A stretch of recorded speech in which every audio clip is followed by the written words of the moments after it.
ഇന്ന് മെയ് ദിനമാണ്. ലോക തൊഴിലാളികളുടെ അവകാശ സംരക്ഷണ ദിനം. തൊഴിലാളികളുടെ അവകാശങ്ങൾ സംരക്ഷിക്കാനായി നടത്തിയ വലിയ പോരാട്ടത്തിന്റെ ഓർമ്മ പുതുക്കുന്ന ഈ ദിവസത്തിൽ സർക്കാർ, സ്വകാര്യ സ്ഥാപനങ്ങൾ ഉൾപ്പെടെ അവകാശ ദിനാചരണത്തിന്റെ ഭാഗമായി അവധിയിലാണ്. അവശ്യ സർവീസുകളിൽ ഉൾപ്പെട്ട പത്രസ്ഥാപനങ്ങൾക്കുൾപ്പെടെ അവധി നൽകുന്ന ദിവസമാണ് മെയ് 1.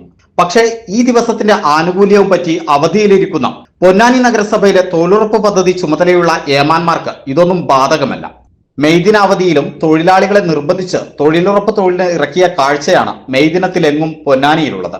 ചുമതലയുള്ള ജീവനക്കാരൻ മെയ് ദിനത്തിൽ തൊഴിലെടുക്കാൻ തൊഴിലാളികളെ നിർബന്ധിക്കുകയായിരുന്നു.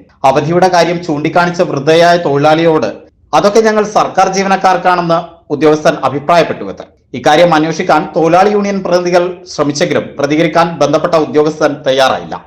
ഇന്നലെ ഉച്ചയ്ക്ക് ശേഷമാണ് നിൽക്കാൻ വേണ്ടി പറഞ്ഞത്. ഇന്ന് ലീവല്ലേന്ന് വെച്ചത് ഞങ്ങളിന്ന് തൊഴിലാളി ദിനല്ല, ഒന്ന് നിൽക്കാൻ വേണ്ടി പറഞ്ഞു. തൊഴിലുറപ്പിന്റെ ആരാ പറഞ്ഞത്?